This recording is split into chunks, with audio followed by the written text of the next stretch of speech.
Viral. Ferry, can we talk about that? Yeah. Because I saw that and I was like, what the hell? Like, and it went, was it 1.5 million views on TikTok? 2 million now, 2 million now. Completely picking you apart, the way you looked, the way you sounded, everything. I'd never really had that before. In a bad Such way support. though, would you say? Yeah, Because it without- wasn't... Oh, you've got legs like kebabs. What does it even mean? But when you're young, that's really impressionable. And like being in front of a microphone, chatting, Yeah. it's just the best. And I Get have paid to do it as well. It's crazy. I mean, to have a salary in this industry is bonkers because it's so hard. And I was presenting for Currys beforehand, and I was just a freelancer, and I was the face of Currys for 2 years. I mean, my face is still in every single curry shop in the UK, which is mad. Is that... Yeah, it's mad. It's mad. Just go on the Tried curry so shop hard and be to like, get a see if discount. people recognise me, but yeah, Yeah, 10% I know. off. Never been recognised, unfortunately. Would you do me a massive favour and click follow or subscribe button? It helps the podcast out so much. Sophie, pleasure to have you on the podcast today. How are you? I'm really well, thank you. How are you? Good. It's amazing to have like a northern accent on the podcast as well.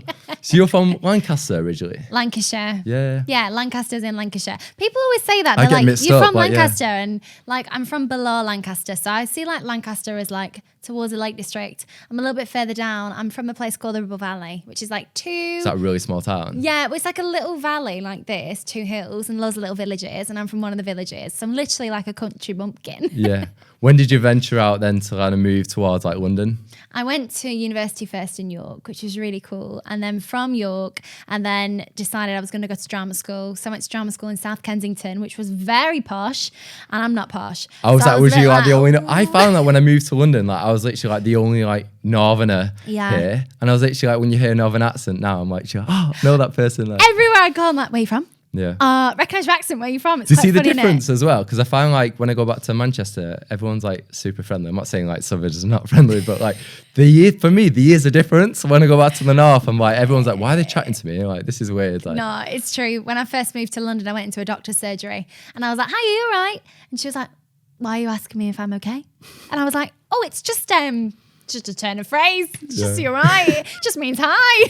they just like took it They're really like, personal. why are you saying, oh, how are you? But yeah, I think in the north, it's so friendly. And when I ring anybody up north, I can immediately go back into that like kind of northern pattern. I feel more relaxed just in your company. I think like, because I had another northerner on the other day, and I don't know what it is with your northern accent. I think it's just, I don't know, it reminds me of family, it reminds me of friends back at home. And it's like, I'll just like settle into it. Like. It is nice, isn't it? It's like friendly, it's warm. Yeah.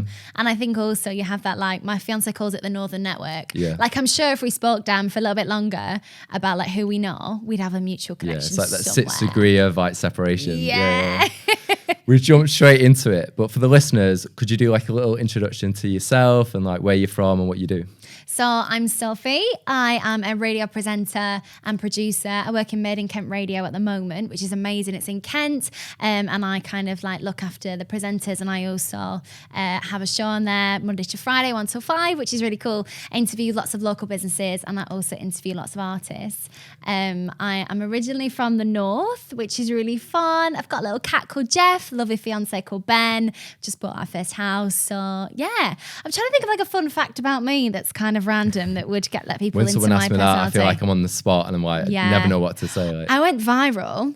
oh yeah, with the ferry. Can we talk about that? Yeah. Because I saw that and I was like, what the hell? Like, and it went, was it 1.5 million views on TikTok? 2 million now, 2 Dan. million now. It's gone mental. So basically, I don't really know London that well, and I used to live in West London. And I was driving, and I thought I was going towards the Blackwall Tunnel. And I always queue up for the Blackwall Tunnel. I feel like everywhere in London, when you're in the car, you queue. And I was queuing up, and I was like, oh, this is a bit strange. And I turned the corner and I was getting on a blinking ferry. Oh my God. And I was like, oh my God, what do? I don't have any cash on me. So how am I going to pay for it? Just kind of carried on. So it's and not just like you can thought- like reverse and just like go no, back because out. everyone's backed up behind me. It's like mad panic. Anyway, I get on this ferry and I don't know where I'm going. And I've only been in my job a week. And I ring my boss and I'm like, I could be end up in France. Like, I don't know where I'm going. It was actually the Woolwich ferry, so it was fine. But I just filmed it, sent it to my fiance Ben. then. And he was like, put it on TikTok. I don't really do TikTok, but I need to do TikTok more. And oh my God, it went viral. It was in the Daily Mail. I was interviewed by Japanese TV. What the That hell? was mad. But it's just their research so well, though, to be fair to them. They were Know like, everything oh, about the you. roundabout. And I was like, oh my God, you guys know so much. I actually went on Google Maps and was like, we actually know exactly where you went. Yeah. So that's a fun fact about me. But another fun fact is it took me 5 times to pass my driving test. And on one of those times, It took me 4 I actually. crashed a car. You took you 4? Yeah. We're like twins. Because I had like the guy which I had was like the head of this kind of the driving license place. So he was like the big Stress. boss. Oh my God. So like imagine him just like staring at you. And he wasn't the most friendliest looking person as well. And then literally like I think I knew I failed when I just didn't use the brakes and just went this corner and just turned.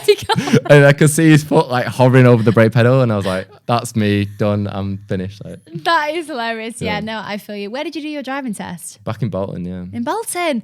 So you're actually from, you say Manchester, you're from Bolton? Yeah. No. I don't like not like I'm embarrassed from being from Bolton, but I'm just so used to saying Manchester now.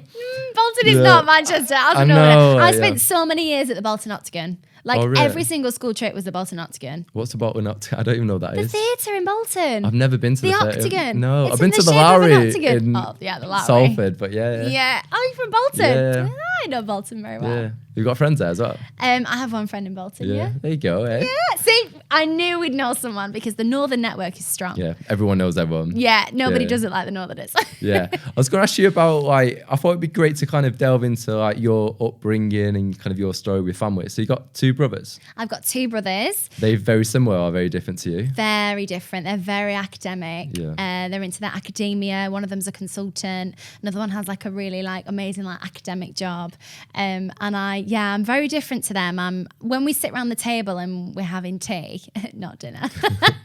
Oh my God. Oh The my amount God, of times that I is say dinner such and I'm a like, no, northern it's tea. thing, and they don't get. I think is that a northern thing? Because Yeah. like when Yeah. so Southerners say dinner, and we say tea. We say tea. Yeah. 100% we say And they tea. get really pissed off, and I'm Yeah. like, well, no, I'm having my tea, and they're like, no, dinner. You And I'm can't like, drink tea. It's tea. It's tea. It's lunch. Well, actually, They we don't used to get call barm it cakes dinner. as well. I yeah. know. Another thing. It's just a bread roll. Yeah. Like, get over it. When we're all sat having tea, I talk the most. Like, I am so chatty because of what I do, and they're all quite quiet. But I really get on with them. We're really close. When we were younger growing up, we obviously fought because siblings do. But now, like, I do think they're so amazing, and I'm so proud of them because they've just done incredible things. My brother has an Do they ODE. like? Are they quite like look after like? When you was younger, if you brought like a guy back, would they be like, who is he or no? No, they're not like that really. Nor's my dad, to be honest. They're not really. And my fiance now isn't like that either. I've not really had like men that are like, well, man, Like, like which I'm not pubs, really. like, No, and I like that. But my mum and dad are amazing. They've retired, so they're just like living their best life, and they're so supportive. Like I couldn't ask for better parents. Yeah, I'm dead lucky with my family. Yeah. I mean, it's amazing that they're still together now because I find like friends now, a lot of friends, like people getting divorces and stuff. And it's very hard actually to find like friends where the mum and dad are still together. So, I mean, that's amazing. Yeah, they've been married 38 years. Yeah. My mum texted me. She was like, oh, we should have a party in 2 years. Yeah. I'm like, yes, Yvonne, let's have a Let's party. do it. I was going to ask, with your kind of like, was you always quite confident? Obviously, you being a radio presenter now, have you always been like very confident and quite out there, would you say? I think I've always been quite gobby. Oh, really? And quite bossy. And I think like when I was younger, I don't know, when I was growing up, I didn't have many friends, and I don't have any friends from like primary school because I don't think I was probably a very nice person to be around. I don't think I do from primary school. Yeah, either, people so, do yeah. that. Like my brothers do, and I'm like, how did you do that? Like how did you do that? But I didn't really, and I've got one friend from my high school because I think when I was younger, I was like bossy and gobby, and I didn't really know how to channel it. And Lord knows I've made a career out of it, which is brilliant. Did you struggle at school, would you say? Yeah, in I that think. sense, yeah. Yeah, I think probably when I was probably quite misunderstood. I don't think I'd have liked myself when I was at school. I think I was just too. I mean, even now, I don't know if you do this, Dan, but maybe I do because I'm quite gobby. I even did a shoot the other day, literally yesterday, and I said something, and then the whole way home I was like, oh my God, why do you keep your things to yourself? Like, why do you say these things? But I've managed to channel it into a career, which I'm very lucky. I'm such an overthinker as well. Like after this podcast, I'm like, oh, I shouldn't have said that. Yeah, like, why did I do that? Oh my God, I'm so yeah. embarrassing. Yeah. So you've kind of channeled it. Did you channel it when you was younger though? You did like Did you do drama at school? Yeah, so I did like a lot of like performing arts and drama. Went to performing arts high school and went to like drama classes and stuff, and clearly really wanted to be on stage and wanted to be centre of attention in that sense, but didn't really know how. So probably then just ended up being like, oh, a bit of a gobby shit probably done. If I'm honest. Really? Yeah, really. I mean, like, was like acting, was that your first kind of thing where you felt like, I wanted to be an actress? Is that your first port of call, would you say? I signed up to a modelling agency when I was 16. That's quite young as well, yeah. Yeah, and my parents were really against it, and I get that. Like, thinking now as like being a bit more grown up, I'm thinking about having a family myself. Like, gosh, that's quite a scary thing for my parents. But yeah, signed up to a modelling agency at 16. Obviously, massive scam. Paid you to have the photos, all the stuff that I would be like, absolutely don't go near them now. Went on Waterloo Road. Me too. No, you didn't. I was the extra in the background. No way. I did it for years in Rochdale. Oh my God. Yeah. I used to do it for years. I used to do Grange Hill, Hollyoaks and Waterloo Road. Yeah. Oh my God. Yeah, like same. I've never done Grange Hill, but I've done Hollyoaks and Waterloo Road, and kind of wanted to always go down that road and really kind of driving towards. I don't really know. I think I was searching for something that I couldn't really find. And now that I'm older and I'm a presenter, I feel like I found my happy. What age was it when you kind of found what it is? Because like I've got some friends now who are still trying to find what it is they enjoy. Even me as well. Like, I'm a designer, absolutely love it. But I'm still like, oh, would I be good at this thing? You don't know what I mean? Like, you've always got that inner voice, like questioning like everything. Like, what age was you when you kind of found out your purpose or your passion? Like? I think when I started presenting for Virgin, when I was, oh my gosh, what was I? Maybe like 22. I always say I'm 25. I'm not, but forever I'm going to be 25. And when I can't go over 25, I'm going to be 26. Yeah. So 22, which is only a couple of years ago. I started being a presenter, and I went to this audition for Virgin, and I came away from it and I was like, oh my God, Mum, I feel like Holly Willoughby. Like, it was amazing. And I think I finally found that I can be Sophie and I can work really hard and channel it into something that I love, makes me happy, but I can also work hard in a way that I enjoy. Do you remember day one? Was it quite nerve-wracking, like being on the radio? Yeah. Oh yeah. So being on the radio. So I only really got into radio. So was Virgin... Was that a radio presenter? That was like on camera stuff. So I was presenting gambling. I was doing like the late night gambling stuff. Which was, you met some really interesting people online, should we say? Like the people that were in. What, on set? But it was like a chat. All right, so people some guy asked to take me fishing. It's random. There you go. I'm not really into fish, but there we go. I like eating fish, but trying to chat someone up. I know. Yeah, fancy going fishing? No. But yeah, no, that was really amazing. And then, for radio, I only got into radio last year, but I've never felt more at home. Year?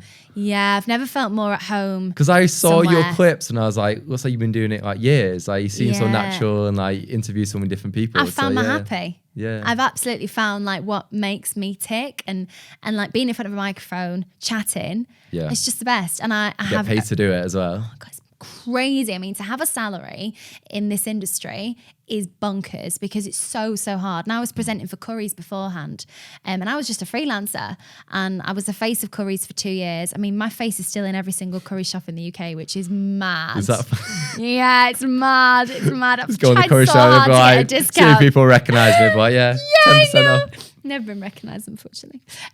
But yeah, so with the radio, I've got such a supportive team, and my boss, our CEO, he's genuinely incredible. He's so supportive. He gives you full creative license to do exactly what you want, and he's let me kind of be me.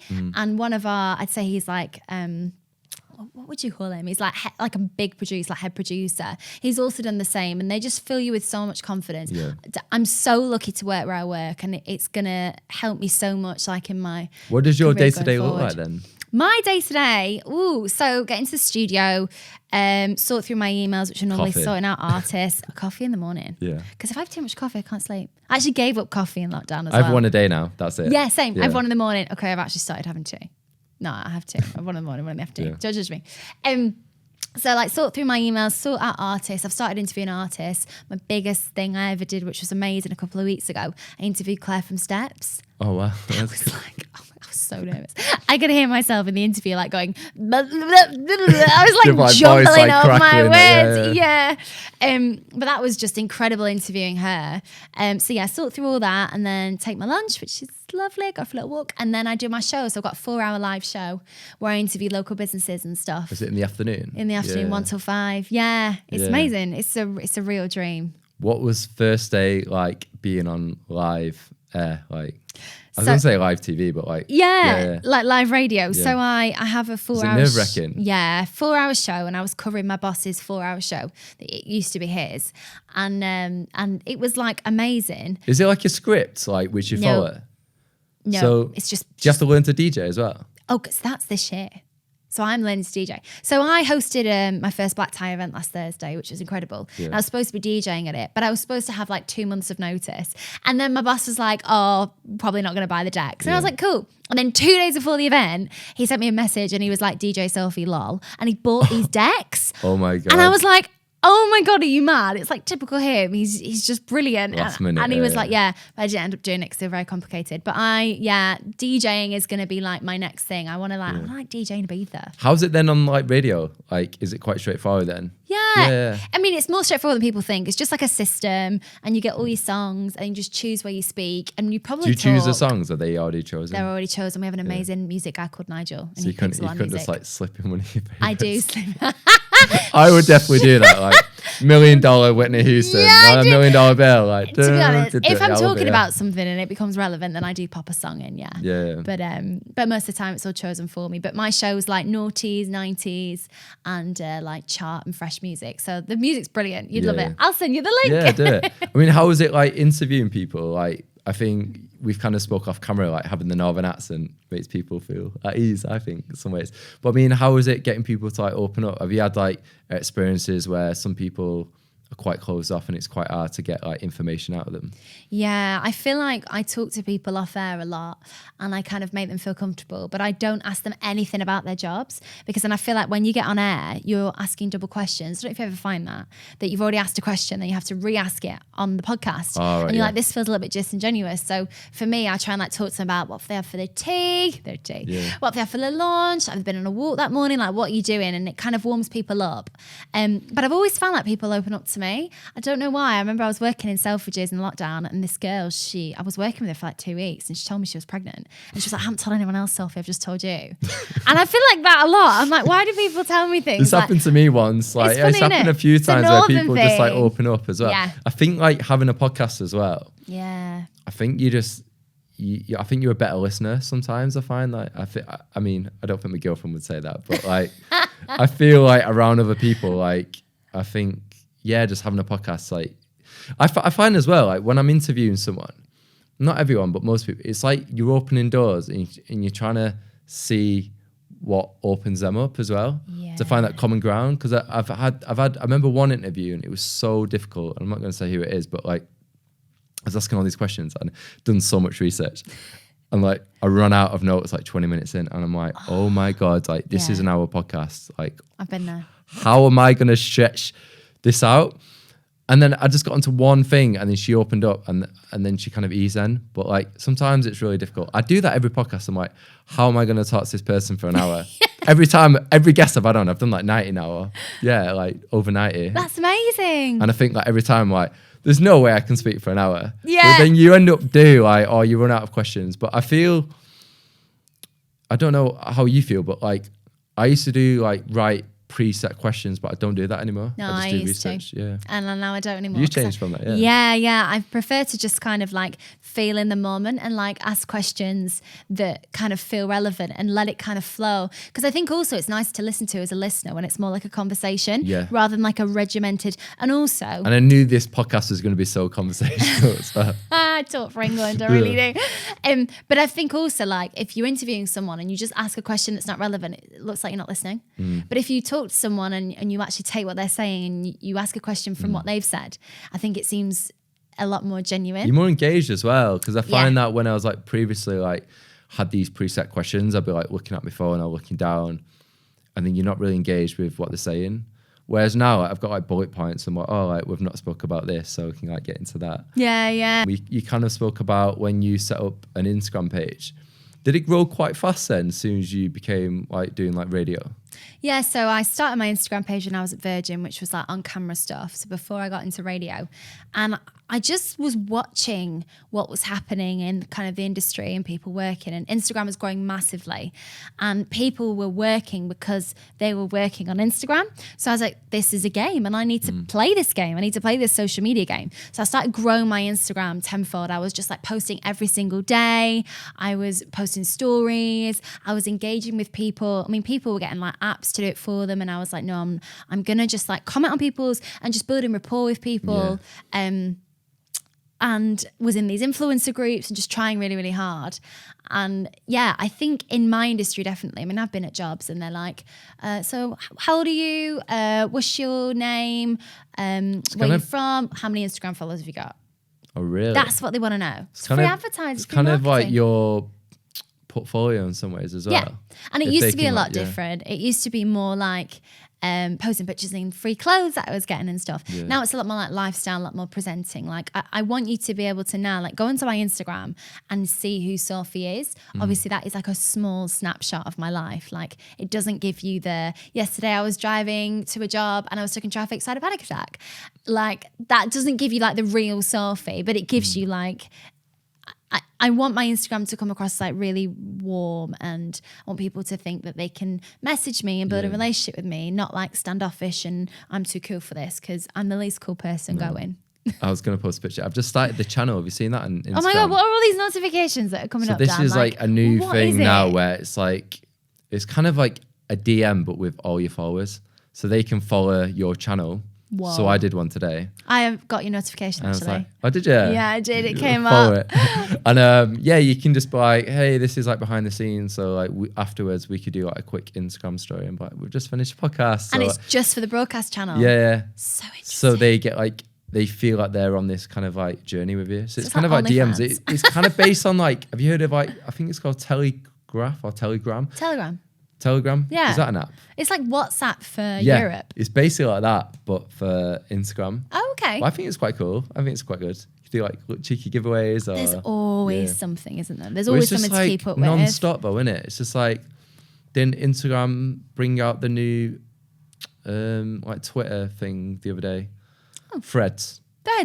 Yes. That's like another thing. Like, apparently it's not actually like climbing as much as Twitter did. No. Our digital content creator at our work, she was like, do you use it? I've got Threads, and I'm just enjoying watching like the big dogs like Aldi, Channel 4 are brilliant on there. Duolingo, really like rogue on there. Just enjoying watching all their stuff. Yeah, like being really random, but really brilliant. Like clearly very good social media managers. Do you find like there's like a pressure then with like social media to like constantly be like posting and like, I feel like TikTok's like every day. Like Instagram, I don't post on it every day because I feel like I'd just be getting on people's tits. I don't know. Maybe not. I don't know. No, it's funny, isn't it? When I started doing my Instagram, it was always about likes and making sure I looked like a certain way and stuff. And it didn't make me happy. And now, like, I hide my likes. I don't care if I get 10 or 1,000 likes. And no one knows how many likes I get. And it's just me, a lot of the time with my fiance, Ben, a lot of the time me just doing what I do at work. And I really couldn't care less. But at the beginning, it became like all encompassing and it was too much. I feel like that now sometimes. I feel like if I do like, for example, if I do a podcast clip which isn't potentially maybe allergy related, I mean, it's a different topic. Because now the podcast, it's like different topics and stuff. That isn't going to engage with everyone. So these clips might just absolutely flop and get like 40 likes. Yeah. I'm like, fuck, but it's a really good podcast and it was a really good clip. But then I don't take it. Yeah, I do take it personally. I'm like, why? Like, it's just an algorithm. I spent so ages like doing this, but then like it isn't. You can't take it personally. It's just the algorithm. Like, you know what I mean? It's not people not liking the podcast because you can see that people listen to the podcast, but then the stuff that goes viral is mental. Like it's you like, just can't. You can never know. It's just random. Like I think the worst thing you could do is beat yourself up about something not going viral or getting loads of likes. I feel more pressure now. I think because like when you want something to do really well, and I was like speaking to my girlfriend about this, I was like, I really want the podcast to be successful, but there's only like 2% of podcasts which really hit like mainstream or do super, super well. And it might never get to the level I want it to be, but I feel like I'm trying everything I can, like by posting it, all the clips and everything else what goes behind the scenes. But do you enjoy it? Does it I make you love it. happy? Yeah, that's what she said. That's what's important. That's what she said. She went like, you obviously love it. But stop worrying about the other stuff. Yeah. And maybe that stuff will come. Maybe you'll never get to that point. But like, as long as you love doing it, like. So it's all about the journey, not the destination, which is so cheesy. But it's true, because you could just spend your life just chasing something that, I believe in, like, you know, manifesting and putting things out and being positive and hoping for things to happen and working hard. But if you're just constantly chasing, how are you ever going to be happy, right? Yeah. You've got to like enjoy what you're doing in the this constant process. cycle, because like, have you heard of Mo Gardot? He talks about happiness, Oh, like the equation behind like happiness and stuff, and he talks about like reflecting on like writing a list of stuff which like makes you happy and reflecting that, and then getting out that like that chain of like negative emotion. Yeah, it's interesting. Like, yeah, I find I'm not happiest when I'm at home with my fiance and my cat, or I'm happiest in front of a microphone. Yeah. And, you know, I have dreams and aspirations and I'm so hungry to do well, but I'm not going to let it define me. And I'm going to keep doing what I'm doing, and I'm going to keep striving forward and pushing myself. But I'm not going to be like, that's happy, you're not good enough here. Because I've like learned to be like, you're doing really well in what you're doing. You should be proud of yourself for where you are. Look how many amazing things are still to come. But look at all these incredible things you've done already. And also like, look how far you've come. And it's really hard, but I've kind of learnt to put myself in that position, because otherwise like you just constantly, I guess, not living in the present either. yeah, because I think like you compare, don't you? Because there's always going to be one person who's bigger than you in the gym or forever. Yeah. a better looking person. I don't know what it is, like people like, but like A there's more always going to be successful one. presenter. Yeah. Yeah. So But, constantly like, chasing it. That's their life, and you're living your life. And, you know, you might look back. I mean, it's always a thing, isn't it? Where you look back and you wish, oh, I wish I'd enjoyed that moment. I remember when I got my first presenting job at Virgin, and I earned like a really normal salary. It wasn't like anything crazy at all.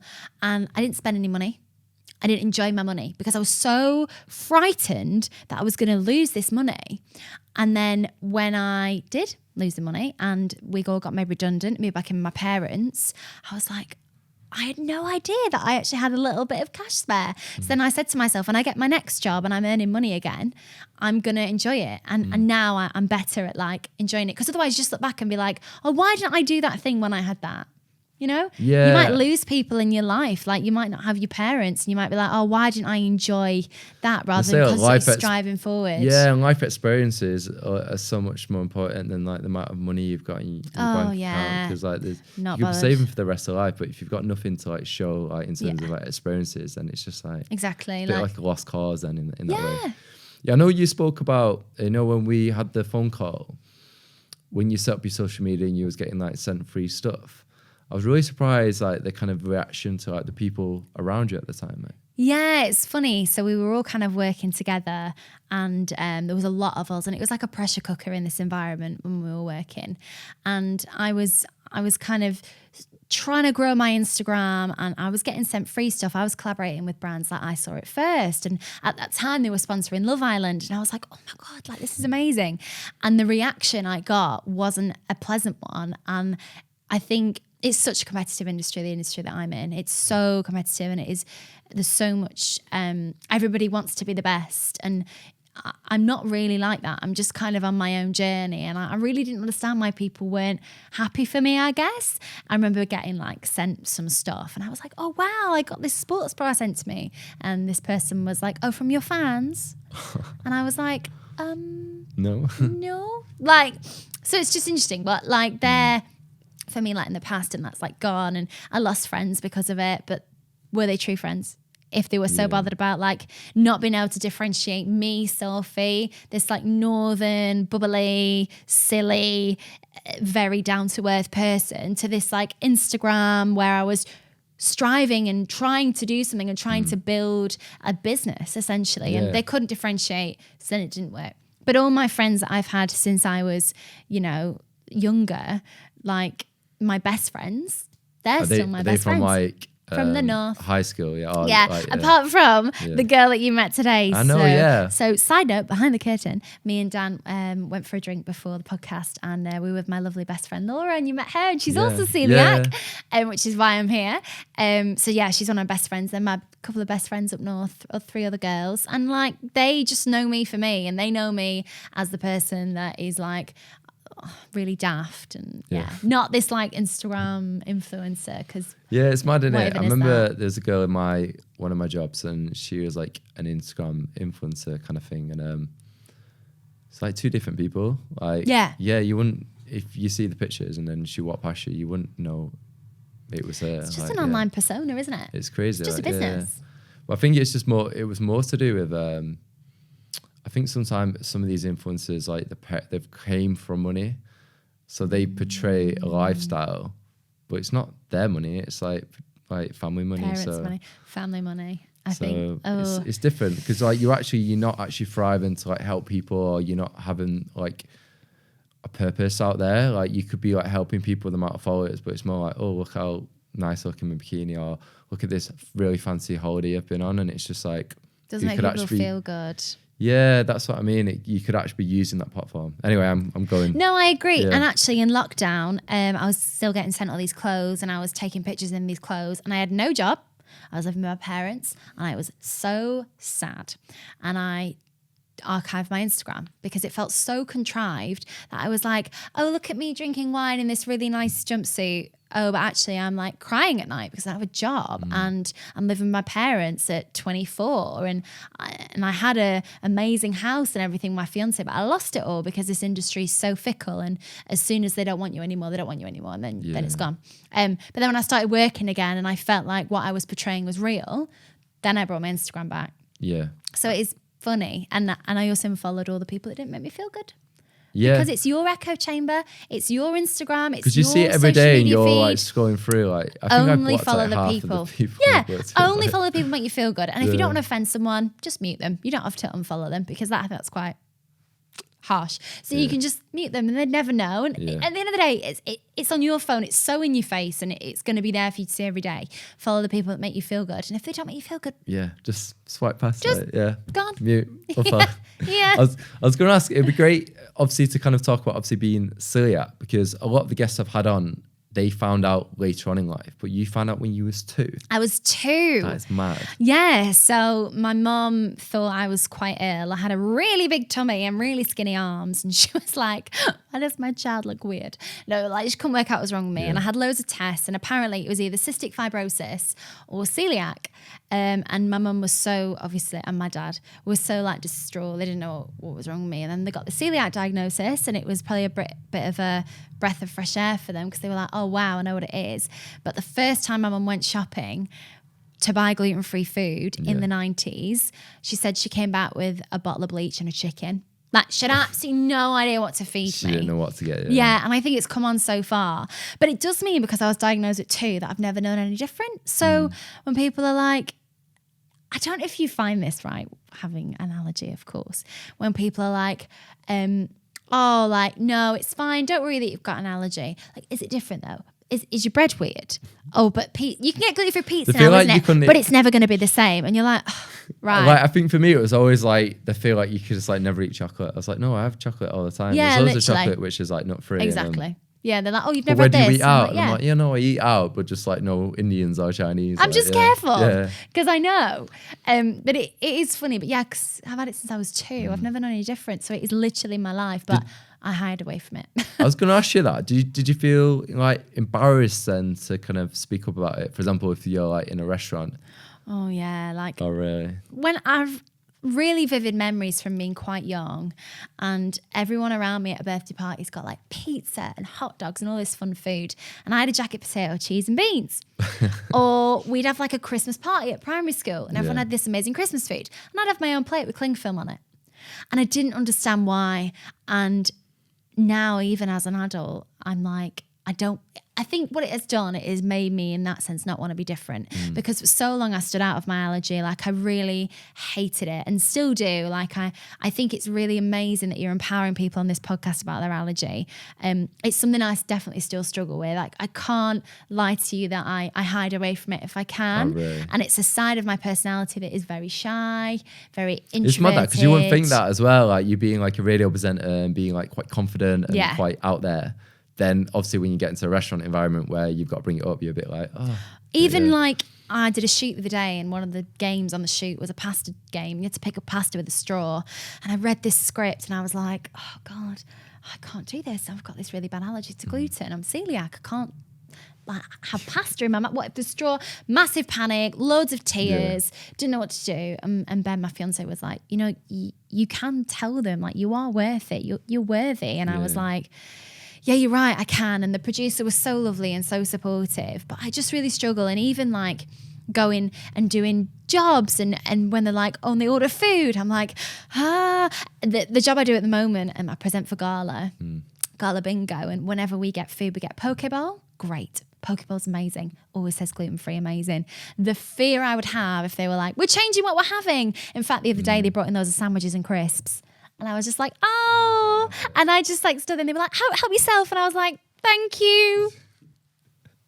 No. Like, I'm just going to stand here. I would never be like, oh, I can't eat this. I used to feel like that at work, because like one of my previous jobs, like we used to like get lunch like every Friday, like into the office. And obviously with me having a nut allergy, everyone just got like, I mean, I can only eat like Nando's or like Byron Burger. Yeah. But it gets to the point where people just get bored of eating it and they're like trying to swap it. And I'm like, oh, no. But in the end, like, yeah, I was always quite vocal about it. They always like, oh, well, you order something else. And then like, because obviously like people just get bored of eating the same stuff. But when you've got an allergy, like I can't just like you can't get bored eating at like new restaurants all the time. Like, yeah, I just don't say anything, which is really terrible. And I need to be more confident in that sense but it's really great. So I've met my new best friend. She's called Laura. I say new best friend, known her for 2 years.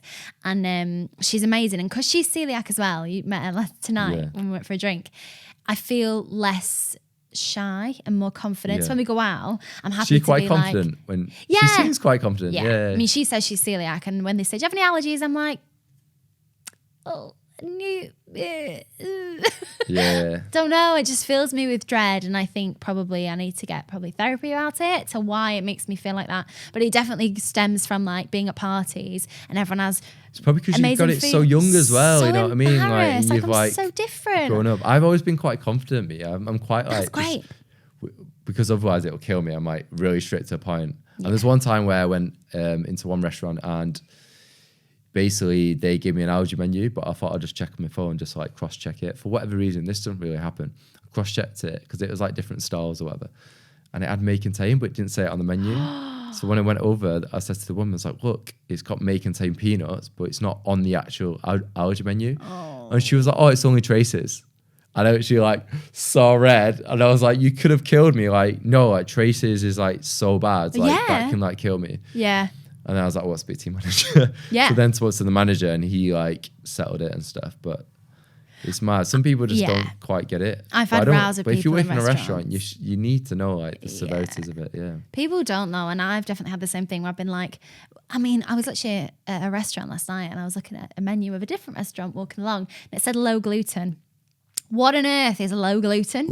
Like, what is that? Like, how can something contain low gluten? And when people are like, oh, you can have sourdough. It might give you a dicky stomach. It might not. You're like, oh my God, you don't understand. Like, it's such a severe allergy. And, you know, myself, I still don't really understand, like, celiac, when they're like, is it an allergy or an intolerance? I say allergy because it's so severe. Yeah. But then people say it's like a gluten intolerance. Have you had an experience where you've accidentally eaten, like, gluten? So many times. Like, definitely and not. And is it, like, bloating and just... Yeah. Is it pain? Really painful, really like foggy. So I can't really think. People have said that before. Tired because it's your immune system. So celiac is an autoimmune disease. So it isn't just like an allergy. Yeah. So people think, oh, you just can't eat cake and bread. Yeah. And it's like, well, I've got an autoimmune disease. You know, when it was COVID, I was high risk because of being having this autoimmune disease. And the fact that when you eat it, it affects your whole body. So like it messes with your head, my skin breaks out like mad, my stomach blows up. Sometimes I throw up, sometimes I'm like on the toilet for ages. Like it really does depend. So you know straight away kind of thing, yeah. Yeah, I can feel it. And then I get the worst anxiety. I mean, the anxiety of eating anywhere different, especially when because I was self-employed for so many years, I was always with different people doing different jobs. Yeah. And as soon as they're like, we provide lunch, I'm like, oh my God. No. And then you're like, oh, what do I do? And then I don't say anything because I'm stupid. I just get really shy. And then they provide lunch like they did the other day on a shoot. And I was like, I'm just going to cry in the corner. Yeah. But I should say it's my own fault. It's something I need to overcome for sure. Yeah, when I do shoots now, I used to just bring my packed lunches. Yeah, I do that. Just like little bring my own hamburgers. food. And everyone's like, you sure you don't want like this nice movie food or whatever? I'm like, no, no, don't want to risk it. Because is that anxiety? Do you think that anxiety trickles over to like your everyday life? Maybe, no. Yeah, no, I think it does. Anything to do with food. Anything to do with food. So even so I've been with my fiance for 5.5 years now. And if I was going to ask how you guys met because I saw the engagement video. It was incredible. It was like something out of a movie, wasn't it? I'm very lucky. He is very lovely. But I met him presenting for Virgin. His ex was also gluten-free. So smooth ride because he knew exactly. Transition quite easy then. He knew exactly what I could and couldn't eat, which was great. And he's so supportive. But even if we go to family parties now, his family are really great.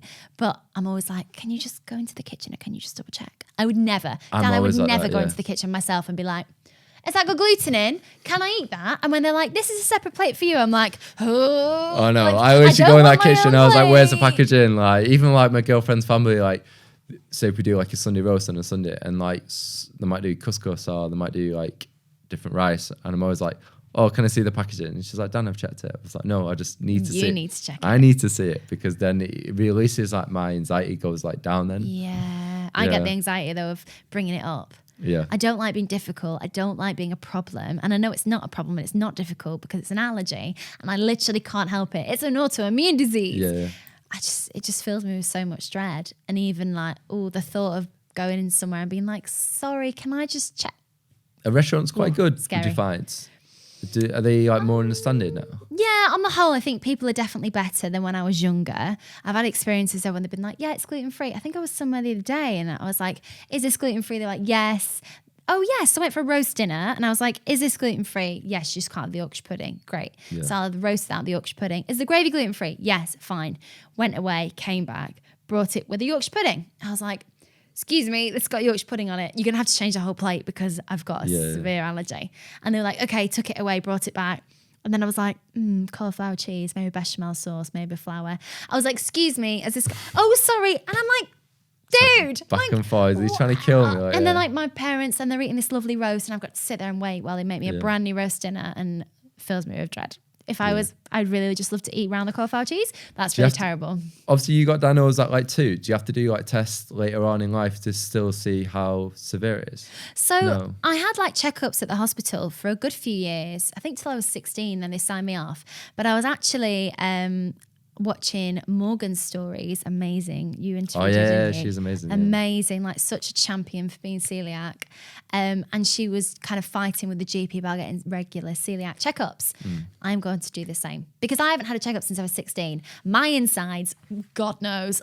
Sometimes I'm like, would they have to do another okay? test where they take a bit? Don't know, maybe.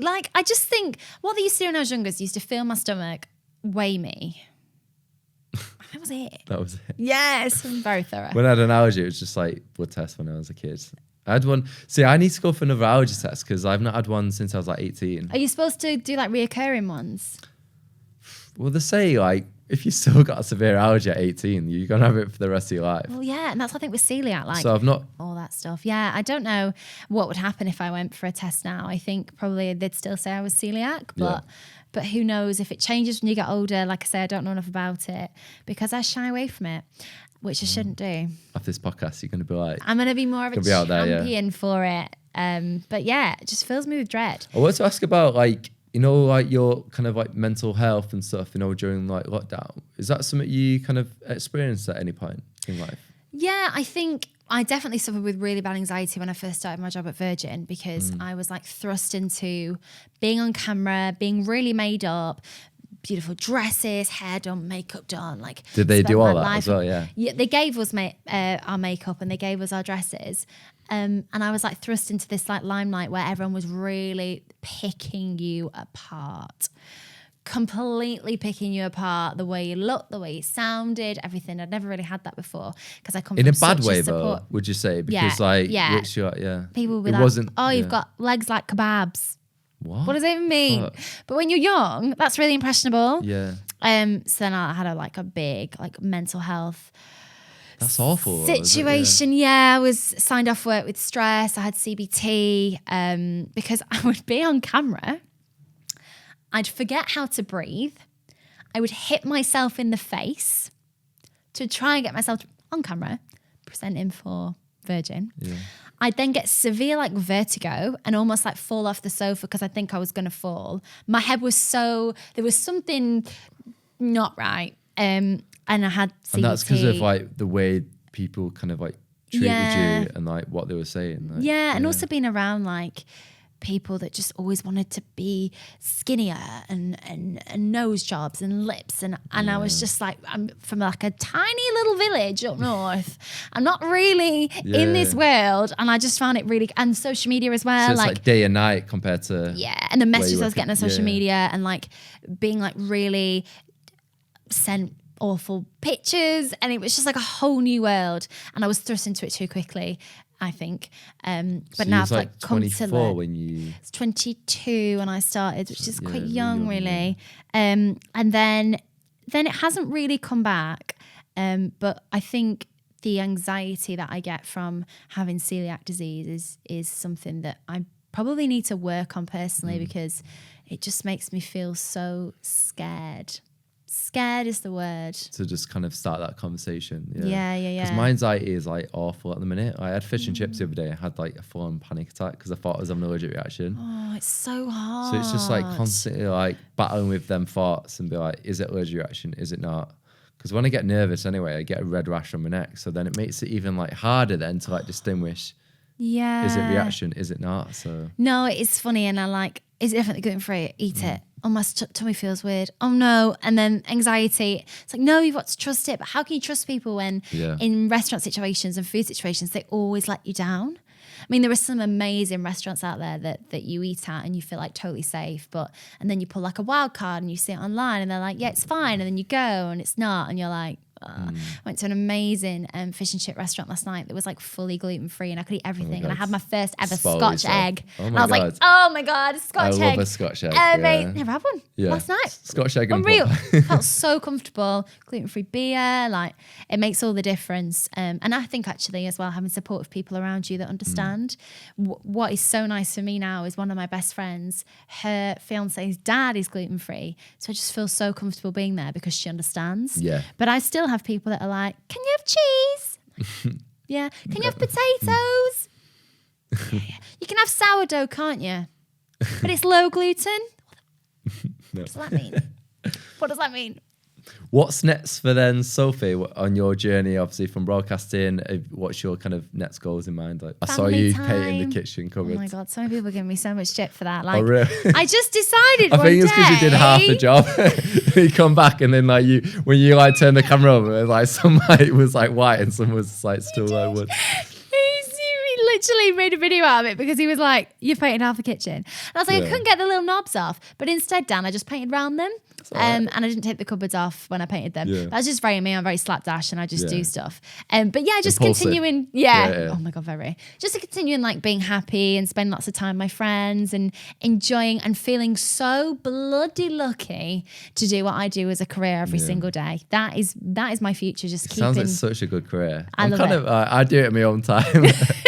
Just love it. Feel very, very lucky. And Because just, it's mad. yeah. I always find like the people like you speak to, like you learn so much as well, and it opens up your eyes to like because I speak to so many different people from all sorts of backgrounds, and it's such an eye opener. And like you feel like you come away, and like you must get that as well, like speaking to some different people. Definitely. Like when I interview people and they say things, I'm like, oh gosh, you're so right, and I should be like, should do that, and I should take that on board. And something I'm going to take away from this definitely is shying away less about my allergy and being more confident and empowering. Owning it and kind of empowering myself with it, because I think that's really important to also pave the way for people. Because if I, doing what I do, shy away from it, how is somebody who maybe watches my Instagram or looks up to people who do this podcast, how are they going to feel if they're like, well, Sophie doesn't talk about it. So Sophie's going to talk about it. And when there's a next situation where that happens, I'm going to be like, I'm gluten-free, I'm celiac. Can we make way for the celiac? Yeah, I'll be waiting for that content where you're just like, it's me. If anyone wants to kind of follow your journey, would you like to share that on the podcast? Yeah, so my Instagram is @Sophie Montague. I'm very active on there, very vocal.